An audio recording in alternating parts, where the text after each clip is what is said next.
নমস্কার, আমি সোমালি। আমার health podcast channel right insight with সোমালিতে আপনাদের সবাইকে স্বাগত জানাই। এখানে আমি আমাদের রোজকার প্রত্যেক দিনের বিভিন্ন রকম শারীরিক এবং মানসিক সমস্যা সেই নিয়ে আলোচনা করব বিশিষ্ট ডাক্তারদের সাথে, এবং আজকে কথা বলে নেব সিনিয়র কনসালটেন্ট নিউরোলজিস্ট ডক্টর ভাস্কর ঘোষ স্যারের সাথে। থ্যাংক ইউ স্যার আমাকে সময় দেওয়ার জন্য। সঙ্গে থাকবেন এবং আমরা যে টপিকটা নিয়ে আজকে আলোচনা করব সেটা খুব একটা কমন না হলেও বলা যায় যে 30 জনের মধ্যে 2 জনের তো এটা হয়েই থাকে। সেটা হচ্ছে মাইগ্রেন। তো আজ যেটা প্রথম আপনাকে আমি জিজ্ঞাসা করব, মাইগ্রেন কি এবং কেন হয় স্যার? খুব ভালো প্রশ্ন এবং ভালো টপিক। তার কারণ এটা খুব কমন নয় তা নয়, আমার মনে হয় এটা one of the commonest problem. এবং শুধু আমাদের দেশে নয়, সারা পৃথিবীব্যাপী মাথার যন্ত্রণার অসুখ হিসেবে মাইগ্রেন হচ্ছে সবথেকে কষ্টদায়ক অসুখ।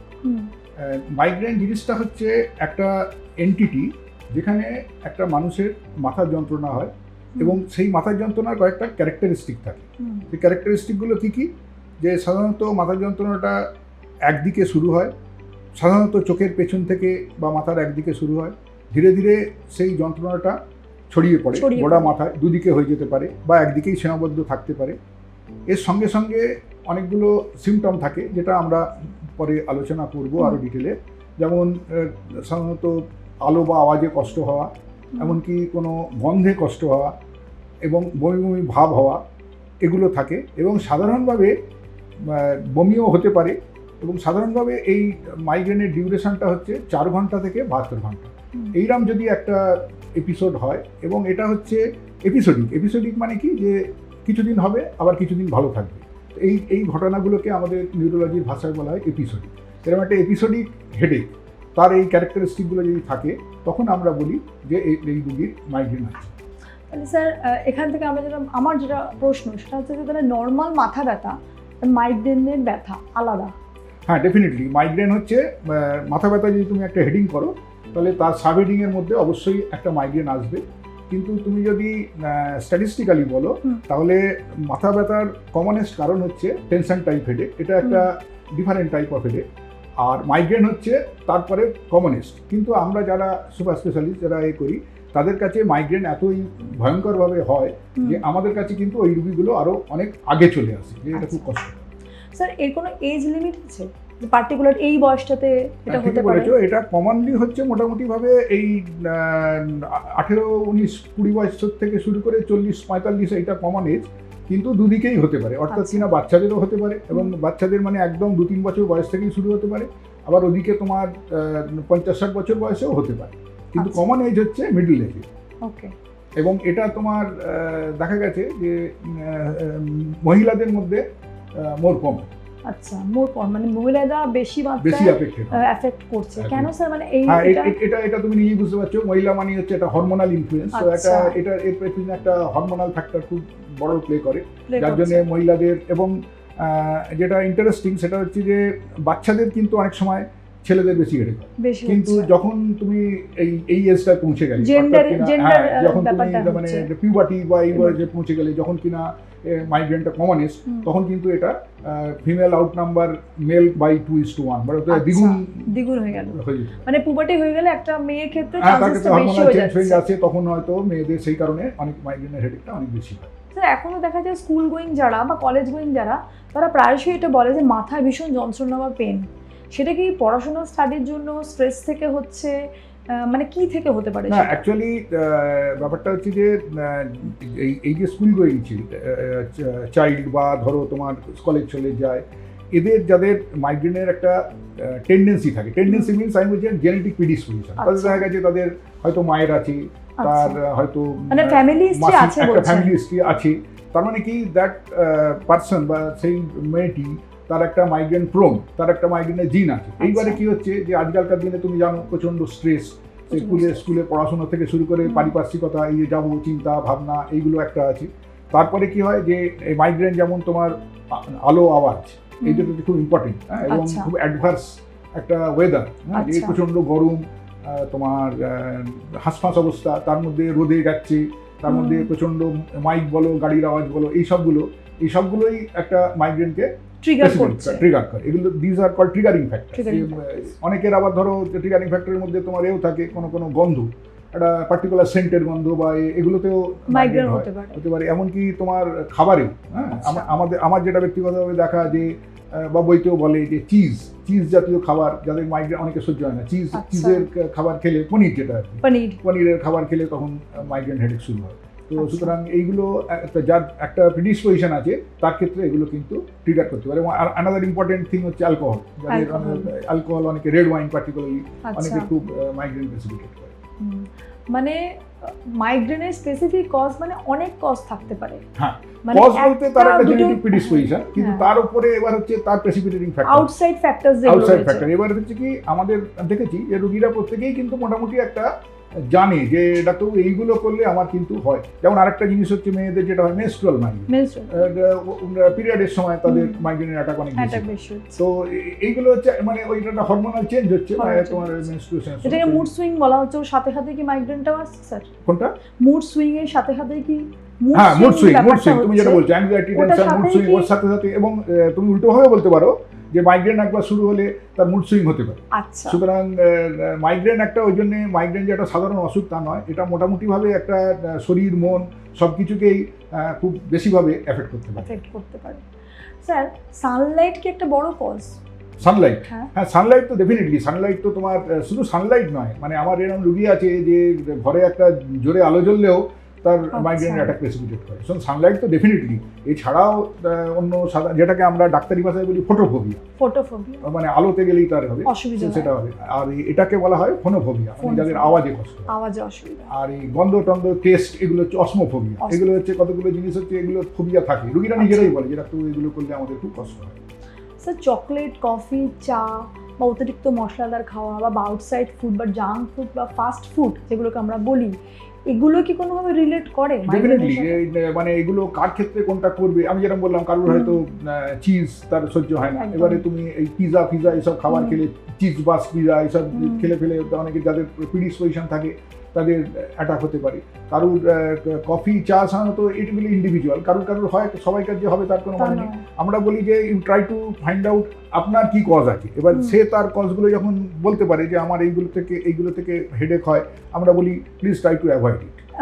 আমাদের দৈনন্দিন জীবনে যাদের মাইগ্রেন আছে, আপনি যেরকম পেশেন্টগুলোকে দেখছেন, ট্রিট করছেন, তাদের দৈনন্দিন জীবনে রেগুলার লাইফে কি কি চেঞ্জেস করার জন্য আপনি সাজেস্ট করবেন? হ্যাঁ, প্রথম কথা হচ্ছে যে এটার উত্তর একটু পরে আসবো আমরা, যে আমাকে আগে দেখতে হবে যে সে লোকটা সত্যি মাইগ্রেনে ভুগছে কিনা। এটা তো হচ্ছে প্রথম কথা। এবার মাইগ্রেনে যদি সে ভোগে, আমরা যদি শিওর হই যে না এর মাইগ্রেনই আছে, তখন তাকে ফার্স্ট যেটা বলতে হবে, যেটা রুগীরা আমাদের কাছে এসে ভাবে যে ডাক্তারবাবু দুটো পিল লিখে দেবে আর আমি ওষুধগুলো খাবো, আমি ভালো হয়ে যাবো। প্রথম যেটা বুঝতে হবে যে এটা ট্রিটমেন্ট করতে গেলে যে ভগবান আমাদের যে অসুখগুলো দেয়, হ্যাঁ, নট অনলি মাইগ্রেন, তুমি ধরো ডায়াবেটিসের অসুখ জানো, হাইপার টেনশন জানো, অ্যাসমা জানো, থাইরয়েড জানো, এগুলো প্রত্যেকটা অসুখই কিন্তু কোনোটাই কিওরেবল নয়। আচ্ছা, তুমি কি বলবে কিওর হয় না? কিওর হয়, সেটা ভগবান কিওর করতে পারে, কিন্তু আমরা কাউকে কিওর করতে পারি না। তাহলে আমরা কেন আছি? আমরা তোমাকে সিমটম ফ্রি রাখা। এই যে হাইপার টেনশন, তাকে আমরা মোটামুটি ধরে নিই যে তাকে রেগুলার কন্ট্রোল রাখা যায়, ওষুধ খেয়ে যেতে হবে, ওষুধ না খেলে তার প্রেশার বেড়ে যাবে। মাইগ্রেনটাও কিন্তু ঠিক সেই ধরনের অসুখ। রুগীকে এটা বুঝতে হবে যে এটা এই মানে নয় যে ডাক্তারবাবুর কাছে গেলাম, দুটো পিল দিয়ে দিল, আমি খেলাম আর আমি ভালো হয়ে গেলাম। এটা ক্রনিক একটা প্রবলেম। এক্স্যাক্টলি। এটা হচ্ছে তাকে রেগুলার ট্রিটমেন্টে থাকতে হবে, কারণ তার শরীরের মধ্যেই অসুখটা আছে। সুতরাং সেই অসুখটা যাতে কন্ট্রোল থাকে সেই জিনিসটা করতে হবে। এবং তার প্রথম ধাপ হচ্ছে মেডিসিন নয়, কিন্তু তার প্রথম ধাপ হচ্ছে লাইফস্টাইল মডিফিকেশান। এই লাইফস্টাইল মডিফিকেশান মানে কি? তার যেরাম জীবন তার সঙ্গে মানিয়ে নিয়ে যে ফ্যাক্টরগুলোকে এক্সক্লুড করতে পারে। যেমন ধরো, আমি ফার্স্ট কথা যেটা বলি যে রাস্তায় বেরোতে গেলে একটা ভালো কালো চশমা, হ্যাঁ, সানগ্লাস একটা পরতে, এবং সেই সানগ্লাসটা বেশ চোখে বড়, যাতে চোখের ভেতরে কোনো সানলাইট না লাগে। তারপরে হচ্ছে একটা ব্ল্যাক আমব্রেলা ব্যবহার করতে, যাতে সে একটু থাকে, পারলে যারা ফটোফোবিয়া আছে সাধারণত থাকে। আর তারপরে তোমার যাদের ধরো একটু গাড়ি ফাড়ি আছে, অন্তত এসি বেসি চালিয়ে এই রাস্তায় যে ধুলো, হ্যাঁ এই dust allergy type, dust fast আওয়াজ এগুলো যত কম লাগবে, তার লাইফস্টাইলটা যদি একটু ইজ হয় তাহলে তার কিন্তু মাইগ্রেন হেডেকের চান্স অনেক কমে যাবে। এবং কিছু কিছু জিনিস অ্যাভয়েড করা, যেমন খাবারের মধ্যে তো আমরা অলরেডি আলোচনা করেছি এই খাবারগুলো, তারপরে লেট নাইট জেগে না থাকা, তারপরে ধরো ফাস্টিং বেশিক্ষণ না করা। হ্যাঁ, অনেকে দেখবে সকালবেলা খেলোই না, বেলা একটা অবধি হেডেক শুরু হয়ে গেল। সুতরাং এই যে একটু টাইমে সে আমি বেশি খাবার খেতে বলছি না, কিন্তু নিজের পেটটা একটু ভর্তি রাখা, ফাস্টিং যাতে না থাকে এইগুলো, এবং রেগুলার একটা এক্সারসাইজ করা, নিজের মনটা একটু মনের মতো কিছু জিনিস, মানে সকাল থেকে পরের দিন সকাল অবধি খালি পড়াশোনা করে গেলাম বা চাকরি করে গেলাম ওই নিয়ে চিন্তা করলাম, এটা নয়। যে নিজের জন্য একটু সময় রাখা, যার যেটা ভালো লাগে, যেমন কারোর হয়তো হবি আছে কিছু গাছ করা বা পেন্টিং করা, নিজের জন্য একটু সময় দেওয়া, এইগুলো করা।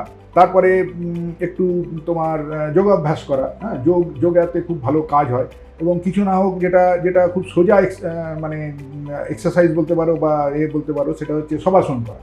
শবাসন মাথা নিচু, যেটা কিছু না, শবাসন হচ্ছে line down like a dead man, মরার মতো পড়ে থাকা, সব মানে হচ্ছে মরা, তো শবাসন মানে মরার মতো পড়ে থাকা। কিন্তু তুমি বলবে ওটা তো খুব সোজা, ওটা কিন্তু সব থেকে কঠিন। কেন কঠিন না, তুমি শুয়ে পড়তে পারো, কিন্তু তোমার মনটা দেখবে যে এটা ঘুরছে ওটা ঘুরছে ওটা ঘুরছে, তা করলে হবে না। তোমার মনটাকে মরার মতো রাখতে হবে, অর্থাৎ তোমার মন একদম ফ্রি। তুমি যদি 5 মিনিট 10 মিনিট শবাসন করতে পারো, তুমি বলবে যে জীবনে অনেক লাকি পারসন। কারণ এই মনটাকে একদম তোমায় ফ্রি রাখতে হবে। অনেকে বলে এটা তো হয় না, যেই চোখটা বুঝলাম এই মনে পড়ে গেল, ওই মনে পড়ে গেল, অফিসের বসের কথা মনে পড়ে গেল, মেয়ের টিফিনটা হয়নি মনে পড়ে গেল। তাহলে কি করতে হবে, যে আমরা যেটা বলি যে তোমার যেটা ভালো লাগে, যেমন কারুর হয়তো ফুল ভালো লাগে, তুমি ফুল একটা মনে করলে যে আমার চোখের সামনে একটা গোলাপ ফুল ফুটে আছে। কেউ হয়তো একটু ঠাকুর ভক্ত, তুমি যার ভক্ত সেই ঠাকুরের মা কালীর মুখ বা যার হোক তোমার একটা মুখ তুমি বললে যে আমার চোখের সামনে দেখি, অন্তত তাহলে এলো তোমার বাস্তব জগৎ থেকে তুমি 5-7 মিনিট একটু নিজের মাইন্ডটাকে রেস্ট দিলে, মানে মাইন্ডটাকে একটা জায়গাতে এনে ফোকাস করা বা একদম ফ্রি রাখা। ফ্রি রাখাটা হচ্ছে সব থেকে শক্ত, যদি না রাখতে পারো ভালো, না রাখতে পারো এরকম একটা করে কিছু একটা ভেবে রাখতে হবে, আমি ওইটা নিয়ে ভাবছি, এটা করতে পারলে এটা হচ্ছে প্রাথমিক জিনিস। এটা না করে তুমি যদি শুধু ভাবো যে আমি দুটো বড়ি খেয়ে নেবো, তাহলে কিন্তু তোমার মাইগ্রেন চিকিৎসা প্রপারলি হবে না। স্যার, মাইগ্রেনের যে ব্যথাটা হয় সেটা নর্মালি একটু আমাকে অল্প করে বোঝান, যে সেই ব্যথাটা কতটা ফ্রিকোয়েন্সিতে যায়, মানে কতটা ব্যথাটা বাড়তে পারে? না, খুব ভালো বলেছো। যদি বলো যে মাথার যন্ত্রণার সব থেকে বেশি মাথার যন্ত্রণার কারণ কি, সেটা কিন্তু মাইগ্রেন। লোকে ভাবে যে মাথার যন্ত্রণা মানে আমার প্রচণ্ড মাথার যন্ত্রণা, তার মানে আমার টিউমার হয়ে গেছে, স্ট্রোক হয়ে গেছে, তা কিন্তু নয়। পৃথিবীতে সব থেকে মাথা যন্ত্রণা যার হয় সেটা প্রবাবলি মাইগ্রেন। তবে এই মাইগ্রেনের মাথা যন্ত্রণাটা বলতে গেলে তোমাকে তার একটা ক্রনিক হিস্ট্রি থাকতে হবে, অর্থাৎ কিনা তার ধরো লাস্ট 3-4 বছর ধরে হচ্ছে। এবং মোটামুটিভাবে যেটা আমরা বলি যে একটা মাইগ্রেনের অ্যাটাক সাধারণত 4 থেকে 72 ঘন্টা থাকে। এই 4 থেকে 72 ঘন্টা তার হেডেক হবে। এবং তোমার আমরা যেটা প্রথমে আলোচনা করেছিলাম যে চোখের পেছন থেকে ইউজুয়ালি বা কপালের সামনে থেকে শুরু হয়, একদিকটা বেশি হয়, তারপরে দুদিকে ছড়িয়ে পড়তে পারে। হেডেকের ক্যারেক্টারিস্টিক হচ্ছে দপ দপ করে, দপ দপ দপ দপ করা, ফোড়া পাকলে যেরকম করে, পার্টিকুলার একটা জায়গায় কি দপ দপ করবে, এটা যেখান থেকে শুরু হবে সেখান থেকেই শুরু করবে, এবং তারপরে যখন ছড়িয়ে পড়বে গোটা মাথাটাই দপ দপ দপ দপ একটা করে। এটা টিপিক্যাল হেডেকের ফিচার। আর তো যেগুলো আমি বলেছি, আলো আওয়াজ ইত্যাদি প্রবলেম থাকবে, বমি হবে, বমি ভাব হবে, এইগুলো হচ্ছে থাকে। এবং সাধারণভাবে দেখো ট্রিটমেন্ট তো করতেই হবে, ট্রিটমেন্ট না করলেও দেখা যায় যে 4 থেকে 72 ঘন্টার মধ্যে ইউজুয়ালি এই হেডেকের অ্যাটাকটা কমে যায়। সেই জন্য এটাকে বলে এপিসোডিক, আবার হয়তো তার হবে। এবারে হচ্ছে ফ্রিকোয়েন্সিটা তোমার ভ্যারি করে, মানে কারুর হয়তো মাসে 2টো অ্যাটাক হলো, কারুর মাসে 4টে অ্যাটাক হলো, এরকম ভাবে চলে। এটা পার্সন টু পার্সন যার যেরকম টেন্ডেন্সি, এবার যে যেরকম ভাবে জীবনযাপন করে, যার বা মাইগ্রেনের টেন্ডেন্সি যার যেরকম, এইভাবে জিনিসটা হয়। এইটাকে বলা হয়, এই যে একটা অ্যাটাক হলো এটাকে আমরা বলি অ্যাকিউট মাইগ্রেন। অর্থাৎ একটা অ্যাকিউট অ্যাটাক হলো, তোমার আবার কমে গেল, এটা অ্যাকিউট।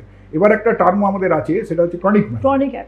এবার ক্রনিক মাইগ্রেনের ডেফিনেশন কি? ক্রনিক মাইগ্রেনের ডেফিনেশন হচ্ছে যে একটা মানুষের হেডেক হবে মাসে অন্তত 15 দিনের বেশি। কেমন? সেই মানুষটা মাসে 15 দিনের বেশি সে সাফার করে, এবং এই যে 15 দিনের বেশি সে সাফার করে, তার মধ্যে অন্তত 8টা দিন তার মাইগ্রেন টাইপের হেডেক হবে। আচ্ছা, বুঝতে পেরেছো তো? সবসময় যে মাইগ্রেন, শুধু মাইগ্রেন অ্যাটাক হবে না, এমনি মাথা যন্ত্রণা তো তোমার আমার সবাইকারই কখনো কখনো হয়, এমনি অন্য অ্যাটাক হতে পারে, কিন্তু 8 দিন তার মাইগ্রেন টাইপের হেডেক থাকবে। এবং এই 15 দিন হেডেকটা যদি পরপর 3 মাস বা তার বেশি সময় ধরে হয়, তাহলে কিন্তু তার নাম হচ্ছে ক্রনিক মাইগ্রেন। এবং ক্রনিক মাইগ্রেন খুবই ডিসেবলিং ডিজিজ। ডিসেবলিং মানে মানুষটার কাজকর্ম, পারফরমেন্স। আমি দেখেছি, আমি যখন হাসপাতালে চাকরি করতাম, আমাদের একজন ডাক্তার ছিলেন, পেডিয়াট্রিশিয়ান, তিনি সকালবেলা এসে মাথার যন্ত্রণায় বমি করতে করতে নিজেই তার একটা কেবিনই রাখা ছিল, তিনি কেবিনে শুয়ে পড়তেন। মানে এইরকম হচ্ছে তার সিভিয়ারিটি, এবং তিনি হয়তো সেদিন আউটডোরই করতে পারতেন না। সুতরাং এটা একটা খুব সিভিয়ার ডিজিজ, এবং এই যাদের রেগুলার হয় তাদেরকে আমরা বলি ক্রনিক মাইগ্রেন। স্যার এটাকে নিয়ন্ত্রণে আনা যায়? ডেফিনেটলি এটা হচ্ছে যে নিয়ন্ত্রণ তো আছেই, ওষুধ বিষুধ আছে। আর প্রথমে হচ্ছে যে আমাদের ডায়াগনোসিসটা করে নিতে হয়, সেটা তুমি পরে যখন প্রশ্ন করবে আমি আসবো। তো তার আগে বলি নিয়ন্ত্রণে রাখার একটা হচ্ছে যে তোমাকে বললাম যে নিজের লাইফস্টাইল মডিফিকেশন করা, মানে খাওয়া থেকে শুরু করে নিজের জীবনযাপনের পদ্ধতি যতটা এই মাইগ্রেনের সিমটমের সঙ্গে মানিয়ে নেওয়া যায়, যেগুলো অ্যাভয়েড করা যায় ট্রিগারগুলোর সঙ্গে যতটা মানিয়ে নেওয়া যায় ততটাই রুগীর পক্ষে ভালো হয়। এরপরে হচ্ছে ওষুধ। এবার হচ্ছে ওষুধ তুমি নিজেই বুঝতে পারছো যে যেহেতু একটা অ্যাটাক শুরু হয় তখন কি হয়, কিছু ওষুধ আমরা দিই সেগুলোকে বলে অ্যাবর্টিভ মেডিসিন, অর্থাৎ হঠাৎ মাথা যন্ত্রণা হলে তাকে সেই ওষুধটা খেয়ে নিতে হবে। আর এক ধরনের ওষুধ হচ্ছে প্রোফাইলেকটিক মেডিসিন। প্রোফাইলেকটিক মেডিসিন মানে কি, সেই ওষুধটা খেয়ে যাবে তাতে তার আর মাইগ্রেনের হেডেকটা হবে না। তাহলে এবারে হচ্ছে দুটো গ্রুপ হয়ে গেল। তাহলে প্রথম হচ্ছে যে তোমাকে আমরা যেটা রুগীদের বলি যে এই অ্যাবর্টিভ মেডিসিন যেগুলো, অর্থাৎ কিনা একটা হেডেক শুরু হলে খাবে, সেই ওষুধগুলো সবসময় সঙ্গে ক্যারি করতে হবে। মানে এসওএস টাইপ, মানে যখন ব্যথা হচ্ছে তখন আমি খাচ্ছি। এবারে হচ্ছে খাওয়ার নিয়ম আছে। খাওয়ার নিয়মটা কি, যে তোমাকে এই যে মাইগ্রেন কখন হবে তুমি বুঝতে পারবে না। ইউজুয়ালি হয়তো সকালবেলা একটু মাইগ্রেনের কতগুলো আছে, মানে স্টেজ আছে, আমি স্টেজটাও তোমাকে পরে বলছি। একটু প্রথম দিকে যখন মাইগ্রেনটা অ্যাটাকটা শুরু হচ্ছে, ওষুধটা কিন্তু তখন খেতে হবে। কারণ তুমি যদি ওষুধটা তখন না খেতে পারো, যেগুলো আর কি অ্যাবর্টিভ মেডিসিন, যেটা খেলে তোমার হেডেক কমে যাবে, সেই ওষুধটা যদি তুমি দেরি করো তাহলে যেটা হয়, আমাদের স্টোমাকটা ডাইলেট করে যায় মাইগ্রেনের সঙ্গে সঙ্গে। স্টোমাক ডাইলেট করে গেলে ওষুধ আর তখন গা বমি করবে, বমি হবে, তখন আর ওষুধটা কিন্তু তোমার রক্তে পৌঁছবে না। সুতরাং তোমাকে ওষুধটা খেতে হবে শুরুতে ওষুধ খেতে গেলে তোমাকে কি করতে হবে, ওষুধটার সঙ্গে ক্যারি করতে হবে। এই যে তুমি প্রোগ্রাম করছো, তোমার যদি মাইগ্রেন থাকে, তোমার যদি হঠাৎ করে শুরু হয়, তুমি পরে যদি হবে ততক্ষণে তোমার মাথা যন্ত্রণা শুরু হয়ে যাবে। সুতরাং অ্যাবর্টিভ মেডিসিন তোমার কাজ হবে না। সুতরাং তোমাকে কি করতে হবে, ওষুধটা আগে বার করে খেয়ে নিতে হবে। এটা হচ্ছে অ্যাবর্টিভ মেডিসিনের ক্যারেক্টারিস্টিক। কেমন? তারপরে হচ্ছে প্রোফাইলেকটিক মেডিসিন। এবার প্রোফাইলেকটিক মেডিসিন কাদের দেবে, যাদের ধরো খুব ফ্রিকোয়েন্ট হেডেক হয় এবং তাদের হয়তো মাসে 5-6 দিন সে কাজ করতে পারে না। এগুলো ইন্ডিভিজুয়ালাইজ করতে হয়, কার কিরাম লাইফস্টাইল, কার কিরাম মানে হেডেক কিরাম হয়, এগুলো সব মিলিয়ে যাদের প্রোফাইলেকটিক মেডিসিন লাগে। সাধারণভাবে আমরা দেখি যে মাসে 7-8 দিন যারা ভোগে বা তার বেশি ভোগে, তাদের আমরা একটা প্রোফাইলেকটিক মেডিসিন। এই প্রোফাইলেকটিক মেডিসিন চয়েস করার বিভিন্ন পদ্ধতি আছে, এগুলো আমরা ডাক্তাররা চিন্তা ভাবনা করে রুগীর আর কি সিমটম আছে। যেমন ধরো একটা কথা বলছি, একটা রুগীর হাইপার টেনশন আছে, তার সঙ্গে তার মাইগ্রেন আছে, সুতরাং তার ক্ষেত্রে একরকম ওষুধ হবে। সুতরাং যার লাইফস্টাইল, কেউ হয়তো খুব রোগা, তার ক্ষেত্রে একরকমের ওষুধ হবে। কেউ হয়তো মোটা, তাদের ক্ষেত্রে বডি ওয়েট অনুসারে তাদের কোন ওষুধটা বেটার হবে। এইরকম সব মিশিয়ে একটা প্রোফাইলেকটিক ওষুধ, কিন্তু এটা রেগুলার খেয়ে যেতে হবে। ট্রিটমেন্টের পালা চলে ওষুধই স্যার, আর এর বাইরে ট্রিটমেন্ট? খুব ভালো প্রশ্ন করেছো। ওষুধে একটা তো বলেছি লাইফস্টাইল মডিফিকেশন, ওষুধ। এবার ওষুধ দেখো, ওষুধ যে সবাইকার 100% কাজ হবে তা নয়। ওষুধ ছাড়াও যেটা আছে সেটা হচ্ছে যে এখনকার দিনে কিছু ইনজেকশন আছে, যে ইনজেকশনগুলি, যেমন একটা ইনজেকশনের নাম তুমি শুনে থাকবে, বোটুলিনাম টক্সিন, বা যেটা বোটক্স হিসেবে বাজারে পাওয়া যায়। সেটাও তোমার এই যাদের ক্রনিক মাইগ্রেন আছে, ক্রনিক মাইগ্রেনের অ্যাকচুয়ালি খুব একটা বেশি ওষুধ নেই। ক্রনিক মাইগ্রেনে কিন্তু অনেক সময় তোমার আমরা বোটক্স প্রেসক্রাইব করি, মানে ইনজেক্টেবল দিতে হয়, এবং সেটা দেওয়ার একটা পদ্ধতি আছে। মাথার চারদিকে যারা দিতে জানে বা যারা ইউজ করেন, স্পেসিফিক টেকনিক আছে, কিন্তু ওটাও একটা মোড অফ ক্রনিক মাইগ্রেনের একটা ট্রিটমেন্ট। কারণ ক্রনিক মাইগ্রেন যাদের হয়, যেটা বললাম যে মাসে 15 দিনের বেশি হেডেক হয়ে যায় প্রত্যেক মাসে, অনেকটাই কষ্ট করতে হয়, তাদের কিন্তু আছে। আর এছাড়াও কিছু ইনজেকশন আছে যেগুলো মাসে একবার নিতে হয়, সেগুলো অনেক সময় ওই মাইগ্রেনের এতে কাজ করে। স্যার মাইগ্রেন ডায়েরি বলতে আমরা কি বুঝি? হ্যাঁ, খুব ভালো প্রশ্ন করেছো। মাইগ্রেন ডায়েরিটা হচ্ছে ভীষণ ইম্পর্টেন্ট, কারণ তোমার তো একটা অবজেক্টিভ এভিডেন্স চাই যে রুগীর হেডেক কতটা। হ্যাঁ, রুগী তো অত মনেও করতে পারবে না। আপনি হয়তো 1 মাস বাদে ডাকলাম, সে বললো ডাক্তার হয়েছে, কদিন হয়েছে, আমার মনে হয়েছে, মাঝে হয়েছে। এখন ওরকমভাবে তো হবে না, একটা স্পেসিফিক তোমার ডাটা চাই যে এই রুগীটার কথা। কারণ আমাদের রুগী যখনই আমাদের কাছে আসে, আমরা বলি যে আপনি একটা হেডেক ডায়েরি মেনটেন করুন। তাতে কি করবেন, আপনার যখন হেডেক শুরু হলো আপনি এটা লিখবেন যে এখন শুরু হলো, এবার কতক্ষণ হলো, তারপরে ছাড়লো। এইটা হচ্ছে সে সারা মাস ধরে সে আমাদের কাছে রাখলো, রেখে আমাদের কাছে নিয়ে গেলো। তাতে আমরা বুঝতে পারি যে এর এটা এপিসোডিক মাইগ্রেন হচ্ছে না ক্রনিক মাইগ্রেন হচ্ছে। এরকম একটা ডায়েরি থেকে আপনি প্যাটার্নটাকে ডায়াগনোজ করতে পারেন, যে কতটা তার সিভিয়ারিটি বা এটা তার কোন দিকে আছে, তার কি ধরনের ওষুধে কাজ হবে, এগুলো হেডেক ডায়েরি থেকে অনেকটা বোঝা যায়। ওটা তাহলে খুবই ইম্পর্টেন্ট, হেডেক ডায়েরি রাখাটা আমরা সবসময় বলি, যেরকম সুগারটা মেইনটেইন করতে লাগে ডায়েরি, প্রেসার মেইনটেইনের মতো এসএমবিজি যেটাকে আমরা বলে থাকি, সেরকম ভাবে হেডেক ডায়েরি মেইনটেইন করতে হয়। স্যার স্পেসিফিক কিছু খাবার আছে যেগুলো হেল্পফুল এক্ষেত্রে? না, ডেফিনেটলি দেখো, বডি ওয়েট আমরা সবসময় মেনটেন করতে বলি, কারণ obesity is the root of all problem. সুতরাং একটা ভালো করা, তার জন্য একটু এক্সারসাইজ করা। খাবারের বলতে দেখো, তোমার ওই আনহেলদি ফুড, জাঙ্ক ফুড, এগুলো যতটা কম খাবে। হ্যাঁ, এই ভাজা ভুজি, চিজ, কারণ তোমার একটু যদি পেটের প্রবলেম হয় তাহলে তোমার মাইগ্রেনের প্রবেন্সিটি আরো বেড়ে যায়। বেড়ে যাবে। অনেকে উল্টোটাই বলে ডাক্তার তোমার গ্যাস হলে মাথায় যন্ত্রণা হয়, এটা কিন্তু ঠিক কথা নয়। আমার যেটা মনে হয় উল্টোটাই ঠিক, মানে আমি তোমায় যেটা বললাম যে মাইগ্রেন অ্যাটাক হয়ে গেলে তখন গ্যাস ফর্ম করতে পারে, মানে কি পেটের স্টোমাকটা ডাইলেট করে যায়, খাবার হজম হয় না, বমি বমি ভাব হয়, উল্টোটাই বেশি কমন আর কি। ওই জন্য কিন্তু রুগীরা এসে উল্টোটাই বলে ডাক্তার যেদিনই আমি দেখেছি একটু গ্যাস হচ্ছে সেদিনই আমার মাথার যন্ত্রণা শুরু হয়ে যায়। এটা হচ্ছে একটা ইম্পর্টেন্ট প্রশ্ন। স্যার, এর পরের যে প্রশ্নতে আসবো সেটা হচ্ছে যে মাইগ্রেনের ট্রিটমেন্ট বলতে আমরা কি বুঝি, বা সেটাকে আপনি কিভাবে করেন, ট্রিটমেন্টটা কি বা ডায়াগনাইজ কি করে হচ্ছে? তুমি যেটা বলেছো যে একটা রুগী এলে আমাদের কিভাবে আমরা পেশেন্টকে দেখবো, প্রথমে তো অবভিয়াসলি যেটা সব থেকে ইম্পর্টেন্ট হচ্ছে হিস্ট্রি, যে মানে তার ইতিহাসটা খুব ভালো করে নিতে হবে। ওইটাই আমাদের সব থেকে সময় লাগে, কারণ রুগী তো ডাক্তারি পড়ে আসে না, সুতরাং তাকে এই যে আমি এতগুলো কথা বললাম এই লাইনে তার উত্তরগুলো আনা মানে এটা একটু সময় সাপেক্ষ ব্যাপার। হিস্ট্রিটা হচ্ছে সব থেকে ইম্পর্টেন্ট। আমরা দেখেছি যে নিউরোলজির ক্ষেত্রে ভালো হিস্ট্রি তোমার 80 থেকে 90 অসুখ আমাদের ডায়াগনোসিস করিয়ে দেয়। এবার হিস্ট্রি হলো, এবার হচ্ছে আমরা একটা এক্সামিনেশন করি, ধরো তার অন্য অ্যাসোসিয়েটেড কিছু আছে কিনা, যেমন ধরো তার হয়তো কোনো একদিকে প্যারালিসিস আছে, বা তার হয়তো চোখে কোনো একদিকে প্যারালিসিস আছে, এই সমস্ত যদি কিছু আছে কিনা। এমনি মাইগ্রেনের ক্ষেত্রে সাধারণত কিছু থাকে না, কিন্তু এবার এগুলো করে তারপরে আমরা তো ট্রিটমেন্ট শুরু করি, কিন্তু আমরা সবসময় একটা মাথার ছবি করে নিই, কারণ এমআরআই করতে বলছি। হ্যাঁ, তো মেনলি হচ্ছে এমআরআই। যদি অনেক ক্ষেত্রে এমআরআই কন্ট্রাইন্ডিকেটেড যদি থাকে, কোনো কারণে করা যাবে না, সেক্ষেত্রে সিটি স্ক্যান হচ্ছে মন্দের ভালো, কিন্তু এমআরআই হচ্ছে ইন্ডিকেটিভ, করতে হবে। তো এখন এমআরআই হচ্ছে করার উদ্দেশ্য কি? এক নম্বর হচ্ছে রুগীর স্যাটিসফ্যাকশন, কারণ মাথায় যন্ত্রণা হওয়া মানেই হচ্ছে রুগী ভাবে যে আমার বোধহয় একটা কিছু হয়ে গেল, তো স্ট্রোক হয়ে গেল বা টিউমার হয়ে গেল। এবং আমি এরম দেখেছি, তুমি বিশ্বাস করবে না, 7-8 বছর ধরে মাইগ্রেনের চিকিৎসা এখানে ওখানে করিয়েছি, কিন্তু তারা হয়তো ঠিকমতো বুঝতে পারেনি যে অসুখটা রেগুলার এরকম চিকিৎসা করাতে হয়, ওষুধ খেয়েছে, ভালো আছে, বন্ধ করে দিয়েছে, আবার হচ্ছে। তারপরে বললো ডাক্তারবাবু একটা কিছু করুন। তারপরে আমি হয়তো বললাম একটা এমআরআই করে আনলাম। এমআরআই করে এনে আমি জিজ্ঞেস করলো ডাক্তারবাবু এমআরআই কি আছে? নর্মাল আছে। পুরো মাথায় হাত দিয়ে বসে বললো ডাক্তারবাবু এমআরআইটাও নর্মাল। আমি বললাম যে মা তোমার কি একটা এমআরআইতে কিছু টিউমার বা কিছু বেরোলে তোমার ভালো লাগতো? এমআরআই নর্মাল মানেই তোমার মাইগ্রেন ডায়াগনোসিসটা অনেকটা কনফার্ম হলো। সুতরাং এটা হচ্ছে একটা রুগীর একটা স্যাটিসফ্যাকশন, আমাদের একটা স্যাটিসফ্যাকশন যে মাইগ্রেন মিমিক কিছু নেই। মাইগ্রেন মিমিক বলতে কি, তোমার একটা অন্য কোনো অসুখ আছে, সেটা হয়তো মাইগ্রেনের মতো তোমার মিমিক করছে। সুতরাং সেইগুলো এক্সক্লুড করার জন্য একটা এমআরআই অবশ্যই কনফার্মেশন টেস্ট, মোটামুটি ভাবে একটা এটা কনফার্মেশন না, এক্সক্লুড আদার কজেস, মানে এটা থেকে আমরা বুঝতে পারবো যে না আমরা সাধারণত এটা স্ট্রোকের জন্য নয়, টিউমারের জন্য নয়, বা কোনো মাথায় রক্ত জমে আছে এরকম কিছু নয়, এটা মাইগ্রেনই অসুখ। স্যার, অরা বলে একটা টার্ম আছে, খুব ভালো প্রশ্ন করেছো।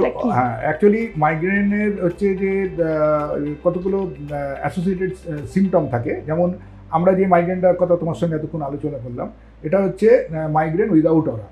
হ্যাঁ, এগুলোতে অরা টরা থাকে না। একটা মাইগ্রেনের কতগুলো ফেজ থাকে, যেমন কি প্রথমে হচ্ছে একটা প্রোডাউন ফেজ। প্রোডাউন ফেজ মানে কি, যার মাইগ্রেন অ্যাটাক হবে তার সেদিন সকাল থেকেই হয়তো একটু মুডটা খারাপ, একটু খিটখিটে, হ্যাঁ, সেই রুগী বুঝতে পারে যে আজকে আমার একটা শরীরের মধ্যে একটা অস্বস্তি আছে। এবারে হয়তো একটা অফিস বেরোতে গেল, একটা রোদে কোনো কারণে বাসে জ্যাম ট্যাম আছে, গরমে আটকে গেল, রোদে বেরিয়ে পড়লো, সেদিন তার অ্যাটাক পিরালো। তাহলে একটা প্রথমে হলো কি প্রোডাউন ফেজ, যেটা সে রুগী বুঝতে পারছে হবে। তারপরে হচ্ছে হেডেক ফেজ। এবার হেডেক ফেজটা তোমার আগে যেটা আমরা আলোচনা করেছি মোটামুটিভাবে 4 ঘন্টা থেকে 72 ঘন্টা থাকে। এবারে হেডেকটা যখন থেমে গেল তখন তার একটা পোস্টডাউন বলে। পোস্টডাউন মানে কি, হেডেক এরপরে তারপরেও তার শরীরে একটা লেথার্জি, কিছু ভালো লাগছে না, এরকম থাকে। এবারে এটা হচ্ছে মাইগ্রেন উইদাউট অরা। এবার হচ্ছে অরা একটা আছে, যেখানে কি হচ্ছে, অরাটা হচ্ছে কি প্রথমে একটু একটা প্রোডাউন ফেজ থাকে, মানে রুগী বুঝতে পারে যে শরীরটা ঠিক ভালো নেই, তারপরেই একটা অরা হয়। অরাটা সাধারণত আমরা যেটা মাইগ্রেনের ক্ষেত্রে বেশি দেখি সেটা হচ্ছে ভিজুয়াল অরা। ভিজুয়াল অরা মানে কি, যে একটা চোখের সামনে সে কিছু দেখতে পায় আলোর মতো, যেমন ধরো রামধনু দেখছি, কি ফ্ল্যাশিং লাইট, মনে হচ্ছে বিদ্যুৎ চমকাচ্ছে, যেটা নেই কিন্তু ও চোখের সামনে দেখছে যে আমার একটা চোখের সামনে আলো আলো ছিটকে যাচ্ছে। কেউ আবার হয়তো দেখলো একটা কালো ডট আস্তে আস্তে বড় হয়ে আসছে, কেউ আবার দেখলো যে এরকম করে করে ব্লিঙ্ক করছে। এইরকম এগুলো এক একটা সিনারিও আসে। এবং তুমি আমার কাছে আজকে নেই, ভবিষ্যতে কোনোদিন সুযোগ হয় তোমায় দেখাবো। রুগীরা যারা খুব ভালো আর্টিস্ট তারা এঁকে আনে, যেটা তো দেখুন আমার এই চোখের সামনে এইখান থেকে শুরু হয় এবং এরম বাড়তে বাড়তে আমার আলটিমেটলি যখন হয়। এবং এই এপিসোডটা সাধারণত 20 মিনিট মতো থাকে একটা চোখের সামনে। হ্যাঁ, এবারে 20 মিনিট বাদে তার হেডেক ফেজ চলে আসে। এই যে জিনিসটা, যে এটাকেই বলা হয় একটা অরা। তারপরে হচ্ছে হেডেক। সুতরাং এই ভ্যারাইটিটা আমরা ডায়াগনোসিস লিখি মাইগ্রেন উইথ অরা। তাহলে একটা হচ্ছে মাইগ্রেন উইদাউট অরা, আর একটা হচ্ছে মাইগ্রেন উইথ অরা। আরেকটা জিনিস মাইগ্রেনে খুব কমন, যেটা খুব মানে আমি বলবো আন্ডার ডায়াগনোস, সেটা হচ্ছে ভেস্টিবুলার মাইগ্রেন। ভেস্টিবুলার মাইগ্রেন মানে কি, ভাটাইবু। তুমি দেখবে মাথা ঘুরছে, ভার্টিগো মাইগ্রেন রোগীর কিন্তু মাথা ঘোরে।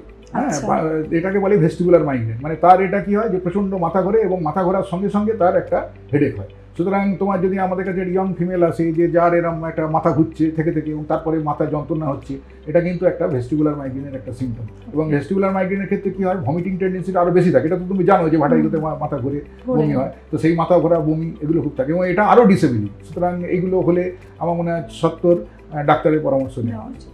মানে এগুলো ক্রিটিক্যাল অবস্থা, এগুলো ক্রিটিক্যাল অবস্থা, মানে শুধুমাত্র মাথা ব্যথা না, তার সাথে সাথে আরো অনেক কিছু থাকতে রয়েছে। মানে ওরাও একটা জিনিস যেটা একটা স্পেসিফিকলি ক্যাটাগরাইজ করতে হেল্প করছে। স্যার এবার একটু কেস স্টাডিতে আসি, যেখানে নর্মালি আমার দু তিনটে কেস স্টাডি মাথায় এসেছে। যেটা হচ্ছে আমার নিজের জানা একজন 22 বছরের মেয়ে, কলেজ গোয়িং। তো সে কলেজ থেকে আসার পর তার ক্রমাগত মাথার ব্যথা, মাথার পেন, আপনি যেটা বললেন মাথা ঘোরা, এবং সে মাথা তুলতেই পারছে না। সো এইটাকে এক্ষেত্রে কি করণীয়? হ্যাঁ, এটা ডেফিনেটলি এটা মানে তার আমাদের যেটা করতে হবে, আগে পাস্ট হিস্ট্রিটা একটু দেখতে হবে যে সে কীভাবে, তার কবে থেকে শুরু হয়েছে, কীভাবে চলছে, সে ওষুধ নিয়মিত খায় কিনা, এই মানে তার টোটাল জিনিসটা আমাকে আগে জানতে হবে। এটা সাডেনলি ধরুন শুরু হয়েছে, সাডেনলি যদি শুরু হয়, আমাদের প্রথমেই যেটা করতে হবে যে পেশেন্টের লাইফস্টাইলটা ভালো করে শুনতে হবে, ফুড হ্যাবিটসটা ভালো করে জানতে হবে, নিয়ে জেনে তারপরে মাইগ্রেন কিনা, অবভিয়াসলি সেটা মাইগ্রেন উইদাউট অরা কি মাইগ্রেন উইথ অরা, এই জিনিসটা আমাদের আগে ঠিক করতে হবে। তারপরে ডেফিনেটলি ট্রিটমেন্ট শুরু করতে হবে, কিন্তু তার সঙ্গে সঙ্গে বাবা মাকে শান্ত করা বা তার নিজেরও একটা শান্তি, বা আমার নিজেরও একটা ডায়াগনোসিস কনফার্ম হয়েছে করার জন্য অবভিয়াসলি একটা ব্রেনের ইমেজিং ছবি করা, এমআরআই করলেই ভালো হয়।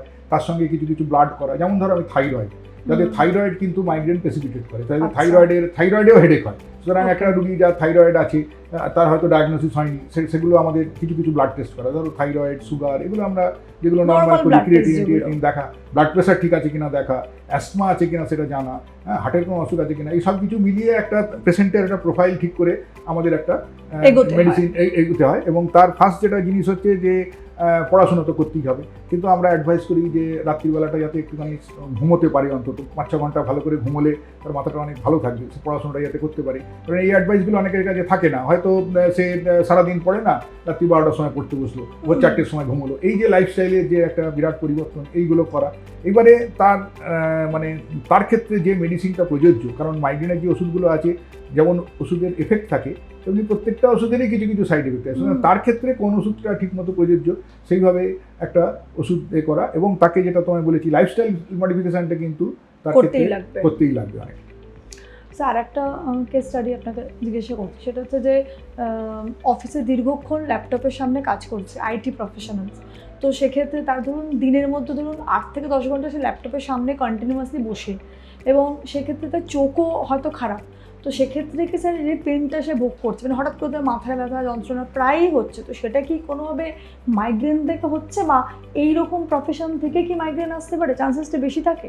দেখো, প্রফেশন থেকে মাইগ্রেন আসার চান্স মানে কি ট্রিগার ফ্যাক্টর যদি থাকে তাহলে হতে পারে, কিন্তু দেখো প্রফেশন তো আমাকে আমার প্রফেশন করতে হচ্ছে, তোমাকে তোমার প্রফেশন, তাকেও তার প্রফেশন তাকে করতে হবে। এখন করতে গেলে কি হবে, কয়েকটা সাবধানতা অবলম্বন করতে হবে। 1 নম্বর হচ্ছে যে তাকে ধরো একটু ঘরটা ইলুমিনেটেড রাখতে হবে, যাতে ওই পার্টিকুলার স্ক্রিনের আলোটা তার চোখের ওপর মানে ফটোফোবিয়া যেটা বলছিলাম আর কি, এবং স্ক্রিনটা একটু এমনভাবে করা যাতে বেশি জল না করে, তার চোখের উপর স্ট্রেনটা না পড়ে। ডেফিনেটলি তুমি ভালো বলেছো যে তার চোখটা ঠিক আছে কিনা, আমার তার পাওয়ার প্লাস মাইনাস কিছু আছে কিনা, চোখটা ভালো করে এক্সামিন করা। এইবারে হচ্ছে যে যতটা সম্ভব সে স্ক্রিনের ওপর চোখ থাকলো, তারপরে একটু সময় পেলে তার একটু স্ক্রিন থেকে চোখটা সরিয়ে অন্য কিছুতে একটু রিল্যাক্স করা, এইগুলোর দিকে তাকে নজর দিতে হবে। এইগুলো কিন্তু ব্যাপারটা হচ্ছে যে তাকে তো কাজ করতেই হবে, সুতরাং তারপরে হচ্ছে যে ওষুধ, তার ক্ষেত্রে যেহেতু ওষুধ দিতে হবে সেগুলো করতে হবে, কিন্তু ওই নিজেকে একটু মডিফাই করতে হবে। অনেক সময় মাইগ্রেনে তোমার সার্ভাইকাল হেডেকও হয়, ঘাড়ে যন্ত্রণা হয়, তো ঘাড়ে যন্ত্রণাও কিন্তু মাইগ্রেনের একটা পার্ট। সুতরাং এবার তারা যদি তার কম্পিউটারটা সবসময় এরকম নিচু করে দেখে, সেগুলোকে একটু ঠিক করতে হবে, একটু স্পষ্টটা সোজা করে ভালো করে একটু সামনে রাখা, স্ক্রিনটাকে একটু কন্ট্রাস্টটা ব্রাইটনেসটা কমিয়ে ঠিক যাতে তার চোখের সঙ্গে ফিট করে, এইভাবে তাকে একটুখানি জিনিসগুলোকে মডিফাই করতে হবে। তাহলে স্পন্ডিলাইটিস যদি হয়, কারণ স্পন্ডিলাইটিস কিনা মাইগ্রেন কিনা সেই ব্যথাগুলো আছে সেখানেও কিন্তু তাহলে সেখানেও আমাদের একটা জানতে লাগবে যে ডাক্তারের পরামর্শ নিতে লাগবে যে হবে। এটা কোনটা কি যে ব্যথা। ব্যথাটা হচ্ছে হ্যাঁ, সেটা exactly. ইদার স্পন্ডিলাইটিস থেকেও হতে পারে অথবা বা হ্যাঁ, এটা মাইগ্রেন ঠিকই থেকেও বলেছো। আসতে পারে। অ্যাকচুয়ালি মাইগ্রেন অনেকগুলো অ্যাসোসিয়েটেড সিমটম করে, সুতরাং এটা তুমি যে ভালো পয়েন্টটা বললে, সুতরাং কোনটা মাইগ্রেন রিলেটেড আর কোনটা সেটা আদার কজ জানতে সেটা লাগবে। ডেফিনেটলি আমাদেরকে ইভ্যালুয়েট করে দেখতে হবে। দেখতে লাগবে। স্যার স্পেসিফিক কিছু মানে সাজেশন ফর মাইগ্রেন পেশেন্ট যারা ধরুন দীর্ঘদিন ধরে মাইগ্রেনে ভুগছেন, না ধরুন তাদেরকে একটু এজেড পেশেন্ট। হ্যাঁ, এজেড পেশেন্ট বলতে দেখো সাধারণভাবে 50-60 বছরের পরে নতুন করে মাইগ্রেন শুরু হওয়াটা খুব আনইউজুয়াল, আচ্ছা। তবে হয় না তা বলছি না, আচ্ছা। কিন্তু যদি তোমার কাছে কেউ 50-60 বছরের পরে মাইগ্রেন নিয়ে আসে আমাদের কাছে, তাহলে কিন্তু আমাদের অন্য কারণগুলো আরও আগে ভাবতে হবে যে অন্য আচ্ছা। কোনো অসুখ আছে কিনা। আচ্ছা। সেইভাবে ভেবে যদি দেখা যায় যে না এটা অন্য কিছু নেই, শুধু টেন্ডেন্সিটা মনে হচ্ছে মাইগ্রেন, তখন কিন্তু তাকে মাইগ্রেন স্ট্যাম্প করা হবে। কিন্তু আদারওয়াইজ কিন্তু অন্য কারণগুলো, কারণ ওই বয়সে মাথার যন্ত্রণার অন্য অনেক ইম্পর্টেন্ট কারণ আছে, সুতরাং সেগুলো আমাদেরকে অবভিয়াসলি এক্সক্লুড করতে হবে। So thank you so much এত সুন্দর করে মাইগ্রেনটা বোঝানোর জন্য, এবং কিভাবে আমরা সাইড থেকে বিভিন্নভাবে জানতে পারি, অনেক কিছু জানতে পারলাম sir, thank you so much.